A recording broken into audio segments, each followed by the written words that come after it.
بالله من الشيطان الرجيم بسم الله الرحمن الرحيم وقلنا يا آدم اسكن أنت وزوجك الجنة وكلا منها رغدا حيث شئتما ولا تقربا هذه الشجرة فتكونا من الظالمين فأزلهم الشيطان عنها فأخرجهما مما كانا فيه وقلنا اهبطوا بعضكم لبعض عدو ولكم في الأرض مستقر ومتاع إلى حين صدق الله العظيم. الله پاک جل جلاله برا فرمایلیو چې ان الله بكل شيء عليم. الله پاک په هر یو سیز باندې عالم دی. نو الله پاک په هر یو سیز باندې صرف الله پاک عالم دی. په هر یو سیز باندې نه پرشته عالم دي، نه جنات عالم دي او نه انسانان عالم دي. د هر سیز فتح دا درې وړه ذوی العقول مخلوق ته انسانان، پرشته او جنات. د درې وړو ته الله عقل ورکړی دی. نو دا عقل خاوندان دا درې وړه ډلې چې دي الله وی دا درې وړه نه پوهیږي په هر څه باندې، صرف زه پوهیږم. د دې دوه ذکر الله مخکې کړی دی چې فرشتو په خپل وی سبحانك لا علم لنا الا ما علمتنا. الله پاکي تعالی ردا مونږ ته هیڅ علم نشته مګر هغه علم چې کوم تارا کړی دی. مونږ ته په هر چیز باندې علم نشته دی. هغه د خپل لا علمه اقرار په خپل باندې وکړي. دویم جنات دي. نو جنات کوم شیطان الله وی دیم نه پوهیږي، دیم جاهل دی، نه پوهیږي په هر چیز باندې. حالانکه دو امام غزالی رحمه الله فرمایي اتیا زره کاله د عبادت کړل دی شیطان. بعضی وی شل زره کاله، بعضی وی شپږ لکه کاله د چې کوم دی عبادت کړل او ټول عمر د الله پر فرمانبردارۍ کې تیر کړل، د الله په اطاعت کې تیر کړل. نو په دغه لږ ټیم کې دی ولې چې کوم دی د الله رب العزت حکم یې اونه منو، په یو سجده باندې چې کوم دی همیشه د پر کافر شو. خو دی پوهېدو نه کنه چې دا دومره عبادت ته کړی دی او دومره چې کوم دی ځان دې ستړی کړی دی او ټول عمر د الله چې کوم دی په اطاعت کې تیر کړی دی. نو چې الله د دې سجده وکړه، د سجده به دې کړې وه څنګه چې فرشتو سجده وکړه تا هم دې سجده کړې وه. نو الله وی دیم نه پوهېږي، دا جنات هم نه پوهېږي، پیریان هم په دې باندې نه پوهېږي. او اوس درېیمه نوع ذکر کړي الله پاک چې دا انسان هم نه پوهېږي، انسان هم نه پوهېږي، فرشتې هم نه پوهېږي، پیریان هم نه پوهېږي او دا انسان هم نه پوهېږي. په هر چیز باندې په هر چیز باندې عالم دا صرف د الله رب العزت ذات. نو الله مخې ته دعوا ذکر کړی و، په دعوا باندې دلایل هم ذکر کړل چې فرشتو په خپل اقرار وکړو او جناتو کې چې کوم دی د جناتو مشر دا شیطانو ابلیسو. نو هغه هم چې کوم دی نه پوهېدو چې اتیا زره کاله یا چې کوم دی شپږ لکه کاله یا شل زره کاله دی عبادت کړی دی او د الله چې کوم دی او دته د الله معرفت او د الله معرفت دته حاصلو، الله یې پیژندو، د الله سره تعلق مو. خو په یو سجده باندې ولې چې په زړه کې تکبر پیدا شو او تکبر دا ډېره لویه خطرناکه بیماري ده. د هغې په وجه باندې د ده نه الله پاک خپل معرفت واغستو، علم ته الله واغستو او دی په لږ ځای کې دوکه شو، یو سجده یې ونه کړه، په هغې باندې همیشه دپاره ناکامه شو. نو دی هم چې کوم دی الله پاک وی نه پوهېږي، جنات هم نه پوهېږي. اوس دې ځای کې د نوع انساني ذکر کړي الله پاک چې دا انسان هم نه پوهېږي، دی هم په هر څه باندې عالم نه دی، صرف الله پاک عالم دی. نو دې ځای کې الله پاک فرمایي وقلنا او موږ وفرمایل یا آدم اے آدم علیه السلام اسکن پاتې کېږه انت تو وزوجک او بیبي ستا الجنت په جنت کې. حضرت آدم علیه السلام په جنت کې پاتې کېدو. نو یوازې چې یو سړي دا ډېر زیات خفی، نو الله پاک جل جلاله دې کله اوده شو، نو الله پاک جل جلاله د ده د ګسې پختۍ نه حضرت حوا علیه السلام هغه الله پاک پیدا کړل چې دې راپاڅېدو. یو ډېره بهترینه ښکلې زنانه چې کوم دی ورته ناسته ده، ده ورته لاس کو، حکم ورته وشو دې ته مه لاس کو، ستا به نکاح کېږي، دا به ستا دپاره حلالېږي. نو الله پاک جل جلاله ورته وفرمیل چې ستا به نکاح کېږي، داسې ته نشي لاس کولی. نو نکاح یې په جنت کې وشوله. چې کله نکاح وشوله نو الله پاک ورته وفرمیل ته به اوس د دې مهر ورکړه. نو آدم علیه السلام وایي یا الله پاک ما سره خو دلته څه نشته، زه څه مهر ورکړم؟ الله پاک ورته وفرمیل ستا په اولاد کې به د آخر زمانې پیغمبر پیدا کېږي، دغه نوم به محمد صلی الله علیه وسلم. نو ته په مهر کې په هغه باندې 3 پیرې درود شریف ووایه، دا به ستا مهر ادا شي. نو حضرت آدم علیه السلام رسول الله صلی الله علیه وسلم باندې 3 پیرې درود شریف ووایي، دی د حوا به مهر ورکړو. نو حوا به دا چې کوم دی د حضرت آدم علیه السلام د ګسې پختۍ نه پیدا کړ د دې وجې نه وي ښځو سره به ګزاره کوئ دا به یکدم چې کوم دی نیغوی هم نه خو یکدم یې نیغی دا به چې کوم دی ماتېږي ځکه پختۍ دا کږه وي او مکمل دغسې به خوشي به هم نه پرېږدي کله چې کوم دی به ورته غوسه کوي کله به چې کوم دی ورسره محبت کوي مینه به ورسره کوي نو دا به دې سره به درمیانه انداز کې چلېږي ځکه دا د ګسې پختۍ نه پیدا ده او پختۍ کږه وي نو دې سره به ګزاره کوي نو پاک د ځان نه به چې کوم دی منظرې هم نه جوړی او پاک سټ په هم نه اچوي چې ستا څه کوي نو هغه به کوي نو درمیانه غوندې به چلېږي مولانا اشرف علي تنوي رحمه الله علیه یو کس راغی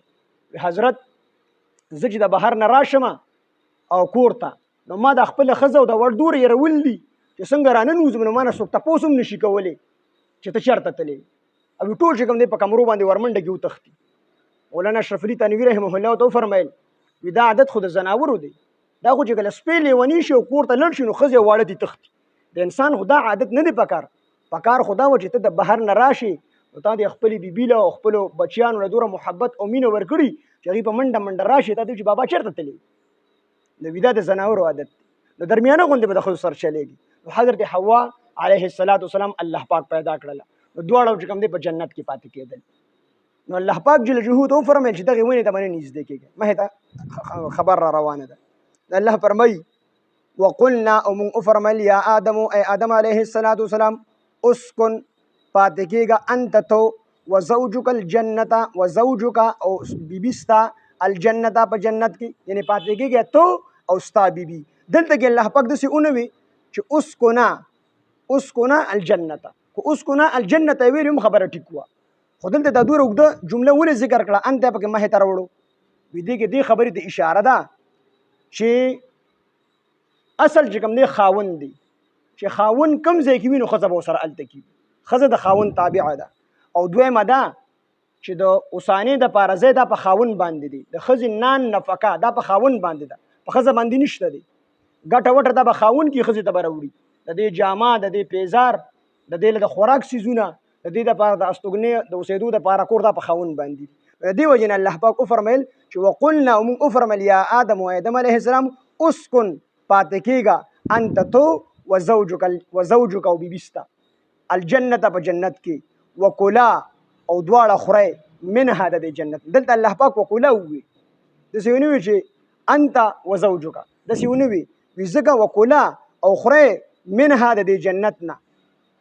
نو دا ضروري نه ده چې ښځه او خاوند به یو شان خوراک کوي بعضې خوراک په د خاوند خوښي نو هغه به خاوند کي بعضې خوراک په د ښځې خوښي نو هغه به ښځه کوي د دې وجې نه دلته کې انت رانوړو وکلا او خورئ دواړه منها د دې جنت نه رغدا فراخه رغدا هغې خوراک ته وایي چې د هغې په حاصلېدلو کې مشقت هم نه وي په اسانه هم حاصلېږي او ډېر پریوان هم وي زیات هم وي د ختمېدو او د کمېدو څه یری نه نو الله وایي وکلا خورئ منها د دې جنت نه رغدا فراخه حیث شئتما د کوم ځای نه چې تاسو غواړئ د کوم ځای نه چې خورئ نو بس تاسو ته اجازت ولا تقربه او الله وایي مه نږدې کېږه دواړه هذه الشجرته دې ونې ته فتکونه پس شی به تاسو دواړه من الظالمین د زیاتي کوونکو الله ورته وایي دغه یوې ونې ته مه نږدې کېږئ د دې نه علاوه چې نور کوم ځای ته جنت ته ځئ او د کوم ځای نه یې خورئ نو د هغه ځای نه یې خورئ خو صرف د یوې ونې ته مه نږدې کېږئ دا ونه کمه وه نو بعضې مفسرین وایي چې دا ونه د کجوري ونه وه بعضې وي دا ونه د املوک ونه وه او بعضې وي چې دا ونه د انځر ونه وه او بعضې وي چې دا ونه د غنم ونه وه اکثرو مفسرینو رایې دا چې دا د غنم ونه وه نو غنم وړوکې غوندې ډکې دي نو الله بیا ونه ولې ذکر کوله دا د جنت او د دنیا خاصیات جدا جدا دي دا په جنت کې ډېره غټه ونه وه د غنم ده خو چې کله د آدم علیه السلام نه دغه لغزش شو بیا دنیا کې چې کوم دي څومره ګناهونه زیاتېدل دا چې کوم دی دانه به وړه وړه کېده اخره کې بالکل نری دانه ترې جوړه شوه نو اکثر مفسرین وایي چې دا خو د هر څه ونه چې وه خو الله پاک ورته یو ونه وښودله چې دې ته به نه ورنږدې کېږي دې ونې ته به نه نږدې نور چې تاسو څه خورئ نو هغه به خورئ او د کوم ځای نه چې خورئ ستاسو زړه چې کوم ځای نه غواړي د هغه ځای نه خورئ خو د یوې ونې ته مه نږدې کېږئ او دې ونه کې دا خاصیت و چې دغه ونې نه به چا وخوړله نو هغه ته بیا د لویو د وړو بلو ضرورت پېښېدو نو په جنت کې خو لوی واړه بول نشته دي د دې وجې نه الله پاک بیا حضرت آدم او حضرت حوا علیه السلام دواړه دنیا ته راکوز کړو نو وقلنا او مونږ وفرمایل یا آدم و آدم علیه السلام اسکن اوسېږه انت تو و زوجک او بیبي ستا الجنت په جنت کې وکلا او خورئ منها د دې جنت نه رغدا فراخه حيث شئتما د کوم ځای نه چې تاسو غواړئ، تاسو دواړه د کوم ځای نه غواړئ د هغه ځای نه خورئ. ولا تقربا او دواړه مه نږدې کېږئ هذه الشجرة دې ونې ته فتکونا پس شی به تاسو من الظالمین د زیاتي کوونکو نه. تاسو که دغې ونې ته نږدې شوئ، د نږدېکت نه مطلب دا که تاسو د دې نه وخوړله، لکه څنګه چې ډاکټر چاته علاج ښي نو وي دې خوراک ته به نږدې کېږي هم نه، پیو ته یا غوړو ته به نږدې هم نه ورځي. نو مطلب یې دا نه چې په نږدې باندې دی ته نقصان رسي، خو مطلب یې دا چې بالکل د دې د خوراک نه مکمل پال کې دا چیز دلته کې الله پاک وایي دې ته نږدې مه ورځئ. مطلب څه چې د دې نه مکمل ځان وساتئ، دې نه بالکل خوراک نه کوئ. فازلهما پس وښویول، ازلهما لرې کړل، اصل معنی چې کوم دی ښویول دي، خو دلته کې معنی لرې کړل یا دوکه ورکړه دواړو ته. فازلهما دوکه ورکړه دواړو ته الشیطان شیطان عنها په سبب د دغې ونې، دغه ونه شیطان دې ته راغی او بعضې روایتو کې دي چې دی راغی جنت داخل شو او جړه یې شروع کړله او حضرت آدم علیه السلام او حوا ابی دواړو دې پېژندونه چې دا شیطان دی، دې جړه شروع کړله او داسې وجړل او نوح یې چې کوم دی شروع کړه. نو حضرت آدم علیه السلام او حوا به دې تپوس وکړو ته دا دوره جاړې ولې څه وجه ده؟ هغه زه په دې خبره باندې جاړم چې تاسو له به مرګ راشي او د جنت ته نعمتونه ټول به درنه پاتې شي، او یا دا چې تاسو به د جنت نه وکاږلی شئ، همیشه تاسو په جنت کې نه پاتې کېږئ. نو دوی دواړه خفه شو، نو دوی بیا په جړا شو. دوی ورته یو تدبیر یو طریقه ماته معلومه ده، وی هغه څه وي تاسو چې د دې ونې نه وخورئ دا مخامخ کومه ونه چې ده کومه چې ورته الله ښولې وه چې دې ونې نه به نږدې نه ورځئ، دواړه نور به ټول جنت کې ګرځئ خوراک کوئ خو دې ونې له به نه ورځئ. نو د شیطان ورته چې تاسو د دې ونې نه وخورئ نو تاسو به همیشه همیشه په جنت کې پاتې شئ. ما دا ونه نه وه خوړلې نو زه الله پاک راوویستلم، نو که تاسو دا ونه خوړل تاسو هم الله راوباسي. نو آدم علیه السلام وایي چې نه زه خو دې ونې ته نږدې نه ورځم، ما ته خو الله فرمایلي وو چې نور به هر څه کوې خو دې ونې له به خواله نه ورځي. نو دې شیطان ورته چې کوم دې قسمونه شروع کړل وقاسمهما انی لکما لمن الناصحین، دې شیطان په دروغه قسمونه وخوړل چې زه ستاسو دپاره نصیحت کوونکی یم، زه ستاسو دپاره خیرخوا یم، دا ونه وخورئ همیشه دپاره وپاتې شئ. نو حوا به یې لړه د هغې ونې نه یې وخوړه او آدم علیه السلام هم لړو د هغې ونې نه یې وخوړه. څنګه یې وخوړو نو فطفقا یخصفان علیهما من ورق الجنه، دې چې کله دغې ونې نه وخوړل نو فورا د دې جنتي لباس دې نه ووت. حضرت آدم علیه السلام او حوا به ډېر حیاناک وو، نو د حیا د وجې د ونې هغه پاڼې په خپل ځان پورې لګولې چې زموږ د عورت چې کوم دی پټ شي. او بعضې روایتو کې دي چې دوی به کومې ونې نه تلل هغه ونې هغه پاڼې به دې په بره باندې تلې، اخره کې د انځر پاڼې دوی راواغېستې هغه ورته راکته شو او دوی به خپل وجود یې به چې کوم دی پټ کړو. او چې کله یې پټ کړو نو الله پاک جل جلاله بیا د هغې نه پس حکم وکړو بیا تاسو ټول چې کوم دی کته کوز شي. چې کته کوز شو دنیا ته نو یو په سرندیب سریلنکا کې یو جزیره ده په هغې باندې آدم علیه السلام راکوز شو او حوا به جده کې راکوزه شوه او بیا حضرت آدم علیه السلام جړه هنګوله شروع کړه، دوره یې وجړل چې بګو د ټول بني آدم وینې اوښکې رایوځای کې د آدم علیه السلام اوښکو ته به ونرسي او دا دعا یې کول چې ربنا ظلمنا انفسنا وان لم تغفر لنا وترحمنا لنکونن من الخاسرین، چې الله پاک ما معاف، الله پاک بیا رحم راغی، الله پاک معاف. او بیا د دې دواړو ملاقات دا په عرفات په میدان کې د دواړو ملاقات وشو. عرفات د دې وجې نه یو وجه دا ده چې حضرت حوا به او حضرت آدم علیه السلام دواړو د عرفات په میدان کې یو بل پېژندل. دې ته ځکه عرفات وایي چې دی په دغه ځای کې د یو بل پېژنګلو د دې دواړو شوې ده، یو بل یې پېژندلې دي، د دې وجې عرفات ته چې کوم دی عرفات یو وجې دا هم لیکلې ده. نو فازلهما بس لرې کړل دواړه یا فازلهما وښیول دواړه یا فازلهما دوکه ورکړه دواړو ته الشیطان شیطان عنها په سبب د دغې ونې فاخرجهما پس ویویستل دا دواړه مما د هغې جنت نه کانه چې وو دواړه فیه په دې جنت کې وقلنا مونږ وفرمیل اهبطو چې ټول کوز شئ، ټول ښکته کوز شئ، اهبطو ټول ښکته کوز شئ، بعضکم بعضې له تاسو نه لبعض د بعضو دپاره به عدو دشمنان وي. تاسو چې دا غلطي وکړله نو ستاسو بعضې اولاد به د بعضو دپاره دشمنان وي، د یو بل سره به دشمني کوي، قتل او غارت به کوي، نو بعضې اولاد به ستاسو د بعضې اولاد چې کوم دي دشمنان دي د دې غلطۍ د وجې نه. وقلنا مونږ وفرمیل اهبطو چې تاسو ټول کوز شئ، ټول کوز شي سره د اولاد، خو اولاد یې خو نو، خو بعضې وختونو کې د دوو دپاره هم د جمع صیغه استعمالیږي. نو وقلنا مونږ وفرمیل اهبطو چې ټول کوز شي بعضکم بعضې له تاسو نه به لبعض د بعضو دپاره عدو دشمنان وي، یعنې بعضې اولاد به د حضرت آدم علیه السلام د بعضې اولاد د حضرت آدم علیه السلام دشمنان وي. ولکم او ستاسو دپاره فی الارض په ځمکه کې مستقر د پاتې کېدو ځای وي، ومتاع او پیدا به وي الی حین تر لږې مودې پورې،